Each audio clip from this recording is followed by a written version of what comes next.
여러분 안녕하십니까? 광주 MBC 뉴스투데이 시작합니다. 먼저 오늘의 주요 뉴스입니다.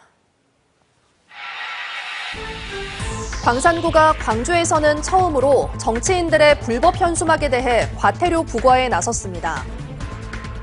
중심상업지구 용적률 상향 조례를 두고 광주시와 시의회가 정면 충돌하고 있습니다. 광주를 기반으로 기후위기 메시지를 전하는 음악인들이 올여름 에든버러 프린지 페스티벌에서 공연을 펼칩니다. 신안군이 공영 여객선 운항을 대폭 확대하면서 섬 주민들의 이동이 한층 편리해졌습니다. 정치인들의 불법 현수막에는 과태료가 전혀 부과되지 않고 일반 시민이 내건 현수막에만 꼬박꼬박 과태료가 부과되고 있다는 소식 여러 차례 전해드렸는데요. 광산구가 광주에서는 처음으로 정치인들의 불법 현수막에 대해 과태료를 물리기로 했습니다. 천홍희 기자가 취재했습니다. 횡단보도 근처에 걸려있는 한 정당의 현수막. 2.5m 이상 높이에 설치해야 한다는 규정을 어긴 불법 정당 현수막입니다. 단속 공무원들이 현수막 철거에 나섭니다. 높이 위반으로 철거 시작합니다. 철거해 주세요. 불법 정당 현수막에 대해 자치단체들이 봐주기 단속을 하고 있다는 광주 MBC 보도 이후 광산구가 광주에서 처음으로 과태료 부과에 나선 겁니다. 평소 불법 정당 현수막들이 많이 걸려있던 광주 송정역 앞입니다. 광산구에서 불법 정당 현수막에 과태료 부과를 시작한 이후 이제는 보시는 것처럼 이 정당 현수막들이 규정에 맞게 설치돼 있습니다. 광산구는 지난 1월 한 달간 불법 정당 현수막 42건을 적발해 과태료를 부과했습니다. 정당별로는 더불어민주당이 16건, 자유통일당 11건 등이었는데 민주당이 전체 적발 건수의 40%를 차지해 가장 많았습니다. 과태료는 현수막 한 장당 32만 원으로 총 1,300여만 원이 부과됐습니다. 관행적으로 어떤 데는 봐주고 어떤 데는 봐주지 않는 것들이 그냥 마치 원칙처럼 오랫동안 시간이 지나면서 거의 굳어져 있었는데 무관용 원칙으로 누구에게나 같은 잣대로서 법을 이제 적용할 생각입니다. 정당들은 정치 활동을 보장한다는 취지로 일반 시민보다 더 자유롭게 현수막을 걸 수 있습니다. 그러면서도 반드시 지켜야 하는 규정들이 있는데 예를 들면 어린이 보호구역에는 설치하면 안 된다 등입니다. 하지만 정당들은 이러한 최소한의 규정조차 제대로 지키지 않은 채 아무 곳에나 현수막을 내걸었고 법을 엄정하게 집행해야 할 자치단체들은 이런 정당들의 행태를 눈감아줬습니다. 지난해 광주시에서는 불법 정당 현수막이 3천여 건 적발됐지만 과태료는 단 한 건도 부과되지 않았습니다. 일반 시민이 내건 불법 현수막은 14만여 건이 적발됐고 부과된 과태료는 14억 원이 넘습니다. 정당의 눈치를 본다는 지적이 나오는 이유입니다. 정당 현수막에 대한 과태료 부과는 좀 많은 어려움이 있어가지고 쉽게 하기가 어려운 부분이 있다고. 광주 다른 자치구에서도 과태료 부과를 검토하고 있습니다. 전국적으로도 드문 사례인 만큼 행정안전부도 과태료를 부과하는 자치단체들이 늘어날 것으로 기대하고 있습니다. 이 광산구의 과태료 부과건에 대해서는 저희 전국 지자체에 공유해서 정당 현수막에 대한 집행 점검이 제대로 이루어질 수 있도록 독려를 하겠습니다. 정치인은 봐주고 시민에게는 엄격한 법 집행. 이제는 조금씩 바뀌고 있습니다. MBC 뉴스 천홍희입니다.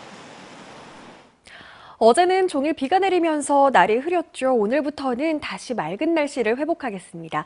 현재 위성 영상 보시면 깨끗하게 드러난 하늘 모습 확인할 수 있습니다. 오늘 종일 이렇게 맑은 날씨가 이어지겠지만 바람이 강하게 불면서 춥게 느껴지겠습니다. 특히 전남 해안 지역을 중심으로 시속 70km에 달하는 매우 강한 바람이 불겠습니다. 시설물 관리 계속해서 잘 해주셔야겠고요. 바람을 잘 막을 수 있는 따뜻한 옷차림 하셔야겠습니다. 기온은 평년 수준에 머물겠습니다. 오늘 아침 출근길 기온은 영하 1도 안팎으로 어제보다 1, 2도가량 높게 시작했고요. 한낮 기온 영상 7도로 낮 최고 기온은 어제보다 2도가량 낮겠습니다. 내일부터는 서쪽에서 따뜻한 바람이 유입되면서 오늘보다 날이 더 포근해지겠습니다. 날씨 정보였습니다. 어제 광주시의회에서 통과된 중심상업지구 용적률 상향 조례를 두고 광주시와 시의회가 정면 충돌 양상을 보이고 있습니다. 강기정 시장이 본회의 불출석에 이어 거부권에 해당하는 제2요구 행사를 검토하자 의회도 물러서지 않겠다며 맞서고 있습니다. 보도에 주현정 기자입니다. 광주시의회 임시회 본회의장. 강기정 광주시장의 자리가 텅 비었습니다. 의회가 통과시킨 도시계획조례 개정안에 대한 항의성 차원의 불출석입니다. 해당 조례는 중심 상업지역의 주거용 용적률을 현행 400%에서 540% 이하로 상향하는 것을 골자로 하고 있습니다. 중심 상업지역에 지금보다 더 많은 주택을 지을 수 있게 하는 겁니다. 밤이면 텅 비는 유령도시 현상을 해결하고 침체된 지역 건설 경기도 회복될 것으로 시의회는 기대하고 있습니다. 하지만 광주시는 해당 조례안을 받아들일 수 없다는 입장입니다.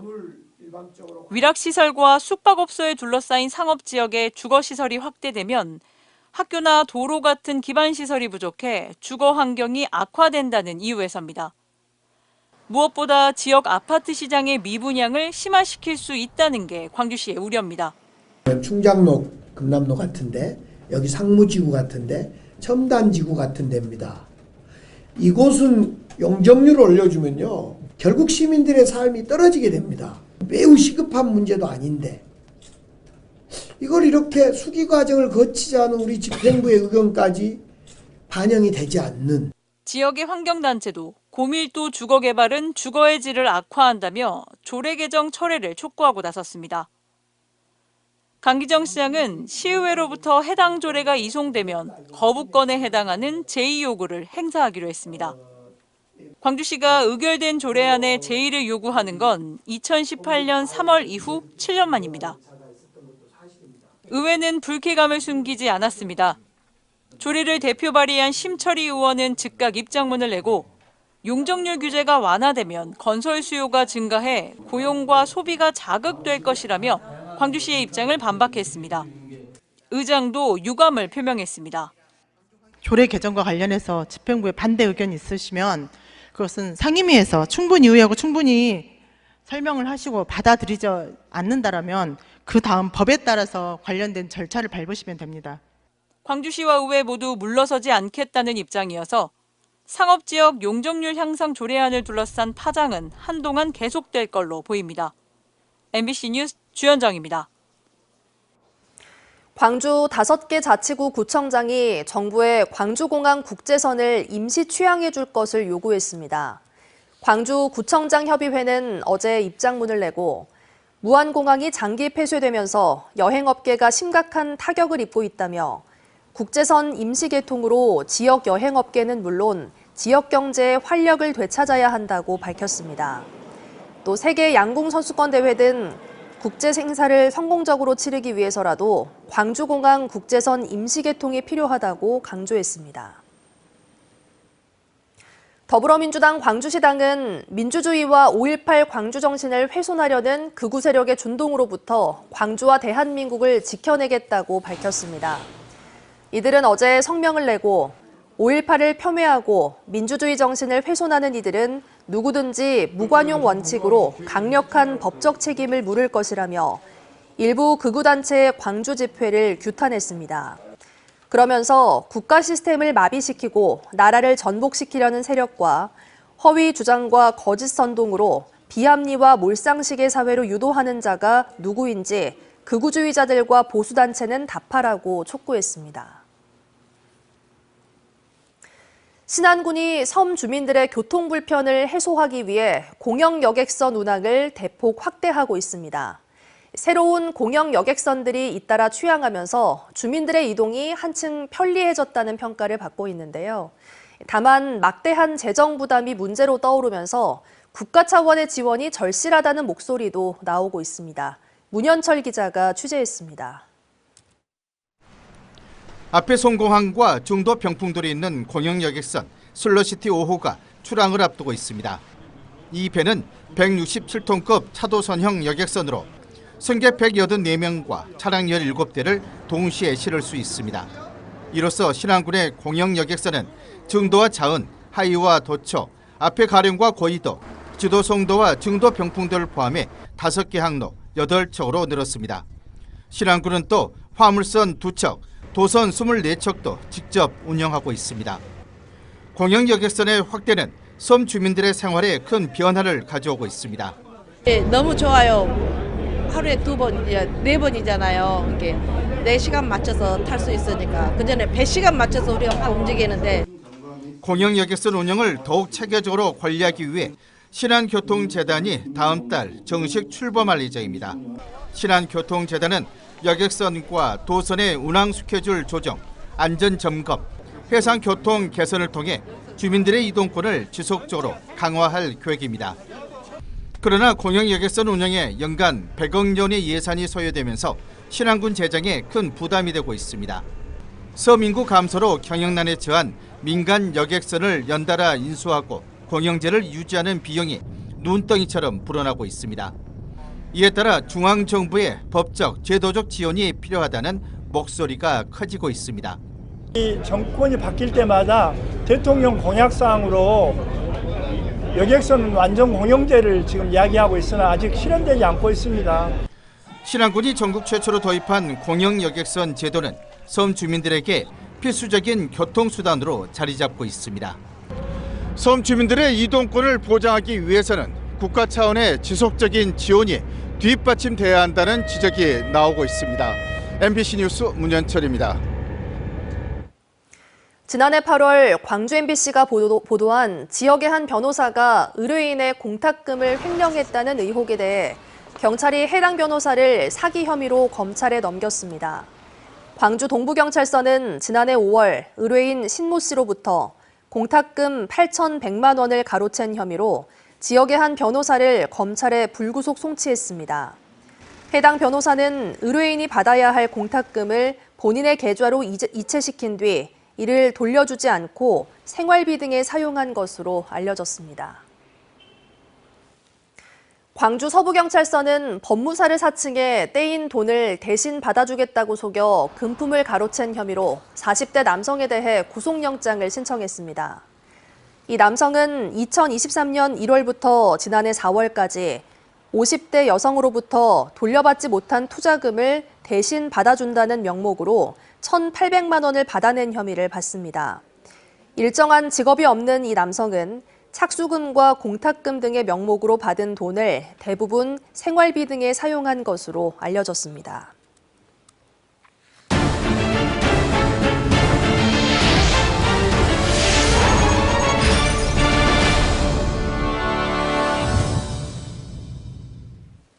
버려진 농약 분무기로 만든 첼로, 폐플라스틱으로 만든 바이올린을 연주하는 사람들이 있습니다.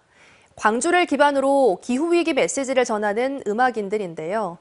올여름 세계 최대 공연예술 축제인 에든버러 프린지 페스티벌에 초청돼 공연을 펼칩니다. 박수인 기자가 보도합니다.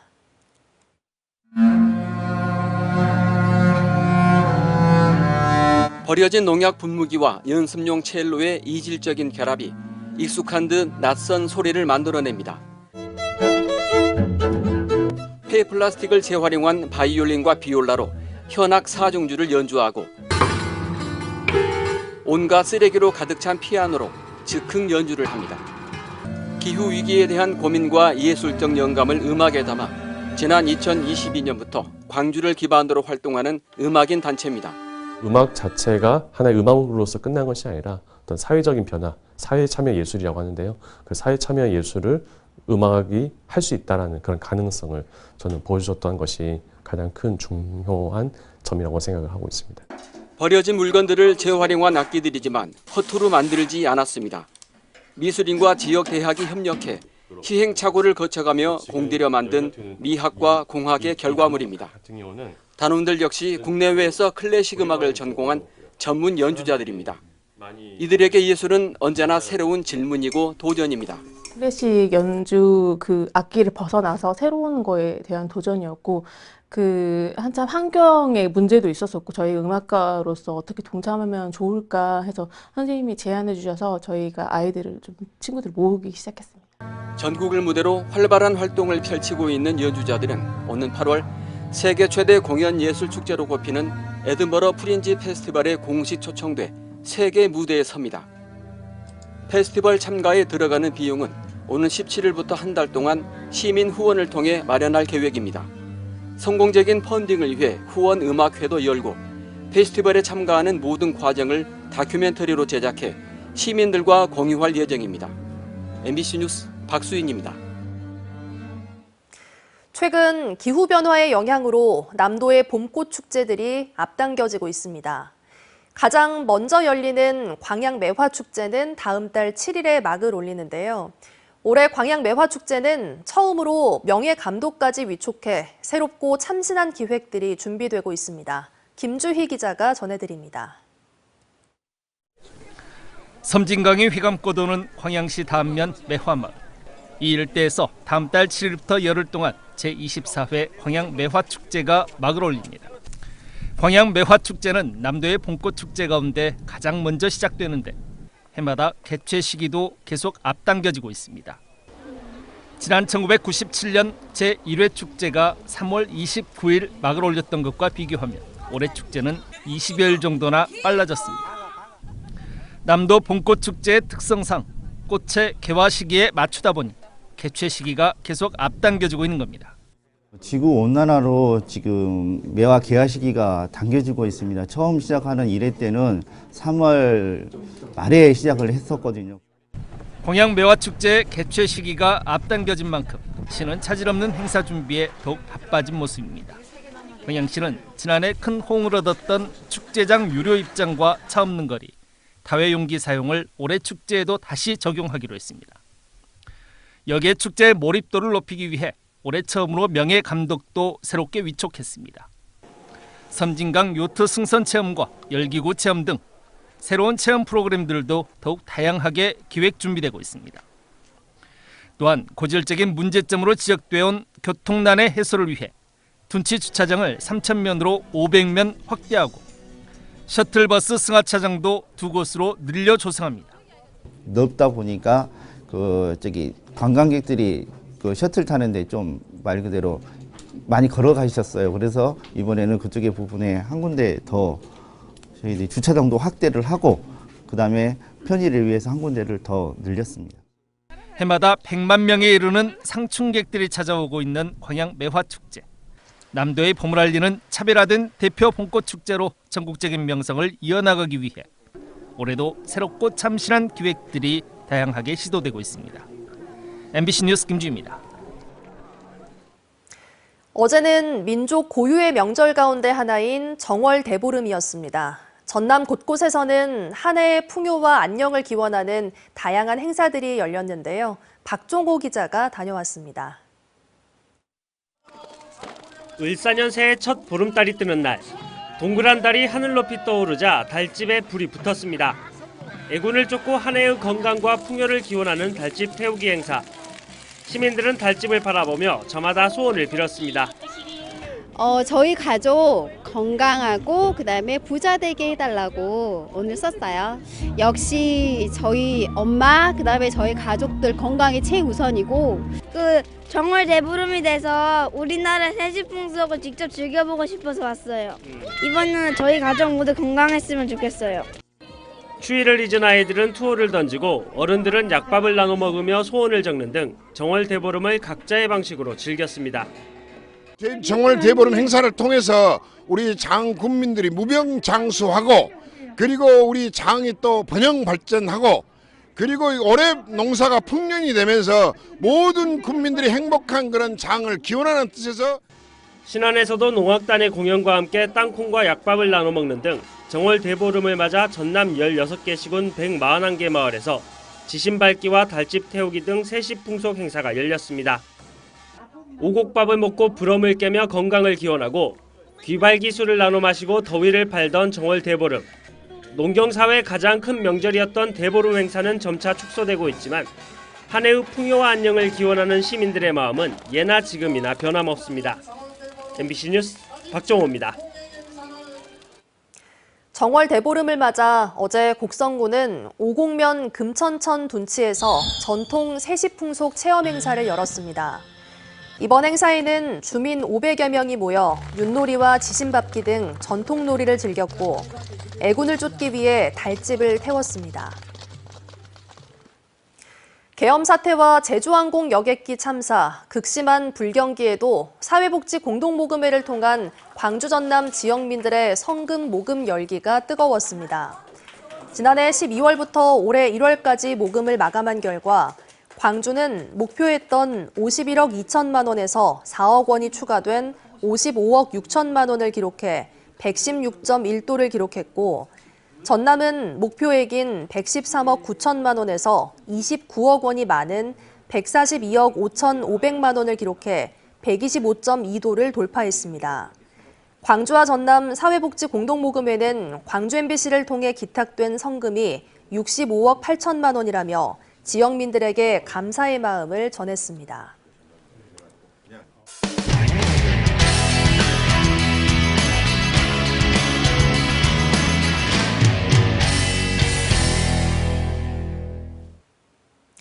대전의 한 초등학교에서 교사가 휘두른 흉기에 찔려 숨진 고 김하늘 양 사건. 차마 감내하기 어려울 고통을 겪고 있는 하늘 양의 부모가 아이의 이름과 사진을 공개한 이유가 있습니다. 하늘이의 이름을 딴 법이 만들어져 학교를 더 안전하게 만들어야 한다는 취지입니다. 대전문화방송 고병권 기자가 보도합니다. 두 손으로 꽃받침을 한 어린 소녀. 초등학교 1학년 김하늘 양의 생전 모습입니다. 아이돌 가수를 좋아했던 하늘이는 주위를 밝게 만들어주는 착한 딸이었습니다. 아버지는 평소 어린 딸에게 학교 선생님 말씀을 잘 들어야 한다며 이렇게 강조하곤 했습니다. 제가 항상 얘기합니다. 엄마 아빠와 학교 선생님은 너희를 지켜주는 슈퍼맨들이야. 근데 학교 선생이 죽였습니다. 동생의 생일 바로 다음 날 세상을 떠난 하늘이. 어쩌면 평생의 한이 될 이번 사건에서 하늘이의 이름과 사진을 공개하기로 한 건 더 이상 끔찍한 사건이 재발하지 않도록 하기 위해서입니다. 제2의 하늘이가 나오지 않을 수 있도록 정부는 하늘이법을 만들어서 심신미약인 선생님들의 치료를. 하늘이가 다니던 학교 정문 앞에는 안타까운 죽음을 애도하는 추모 물결이 이어졌습니다. 하늘 양이 좋아했을 만한 과자와 젤리, 꽃다발과 함께 아프지 말고 편안하길 기원하는 다른 학부모의 편지도 눈에 띕니다. 너무 걱정되고 제일 안전해야 할 학교인데 얘네들을 학교를 보내야 될지도 걱정스럽고 근처에서 이런 일이 있다고 하니까 너무 안타깝네요. 학부모 단체에선 추모와 함께 대책 마련도 촉구하고 있습니다. 부적격 교사에 대해서 좀 확실하게 검증할 수 있는 그런 제도 시스템을 마련해서 좀 아이들이 안전하게 교사를 믿고 학교를 다닐 수 있도록 그런 환경을 만들었으면 좋겠습니다. 하늘의 별이 된 하늘이. 해맑던 8살 아이의 안타까운 이별이 우리 사회 그리고 어른들에게 많은 것을 던져주고 있습니다. MBC 뉴스 고병권입니다. 올해 새학기부터 현장 경험과 전문성을 갖춘 퇴직 공무원들이 늘봄학교 학생의 안전관리를 맡게 됩니다. 광주시 교육청은 학생 안전관리 강화를 위해 100여 명의 퇴직 공무원을 초등학교 늘봄학교에 배치하기로 했습니다. 이와 함께 경찰 지구대 등과 협조해 학생 안전관리 체계를 구축하는 한편 늘봄학교 참여 학생에 대해서는 한 달에 한 차례 이상 안전교육 등을 진행할 계획입니다. 국립광주박물관의 수건사업인 도자문화관이 올해 연말 문을 엽니다. 광주박물관 본관 옆에 건립 중인 도자문화관은 지상 2층, 연면적 7,000제곱미터 규모로 올 연말 개관을 앞두고 현재 93%의 공정률을 보이고 있습니다. 도자문화관은 강진 청자와 충효동 분청사기, 신안 해저 유물 등 다양한 도자유산을 전시하고 도자기의 역사와 문화를 실감 콘텐츠로 소개합니다. 어제는 비가 내리면서 날이 종일 흐렸는데요. 오늘부터는 맑은 날씨를 회복하겠습니다. 현재 위성 영상 보시면 깨끗한 하늘 드러난 모습 확인할 수 있습니다. 종일 이렇게 맑은 날씨가 이어지겠지만 바람이 강하게 불면서 춥게 느껴지겠습니다. 특히 전남 해안 지역을 중심으로 순간 풍속 시속 70km에 달하는 매우 강한 바람이 불겠습니다. 시설물 관리 계속해서 잘 해주셔야겠고요. 바람을 잘 막을 수 있는 따뜻한 옷차림 하셔야겠습니다. 기온은 평년 수준에 머물겠습니다. 오늘 아침 출근길 기온은 영하 1도 안팎으로 어제보다 1, 2도가량 높게 시작했고요. 한낮 기온 7도로 낮 최고 기온은 어제보다 2도가량 낮겠습니다. 대부분 지역에서 맑은 날씨가 예상됩니다. 해남의 낮 기온 6도 예상되고요. 강진과 완도의 낮 기온 7도 보이겠습니다. 순천의 현재 기온 영하 3도 안팎으로 추운 날씨가 이어지고 있습니다. 한낮 기온 8도 안팎으로 예상됩니다. 바다의 물결은 높게 일겠습니다. 전해상에서 최고 3.5m로 예상됩니다. 내일부터는 서쪽에서 따뜻한 바람이 유입되면서 오늘보다 날이 더 포근해지겠습니다. 날씨 정보였습니다. 이상으로 뉴스 마칩니다. 함께해 주신 여러분 고맙습니다. 언제 어디서나 내 손 안의 뉴스. 광주 MBC 뉴스 유튜브 구독으로 함께하세요.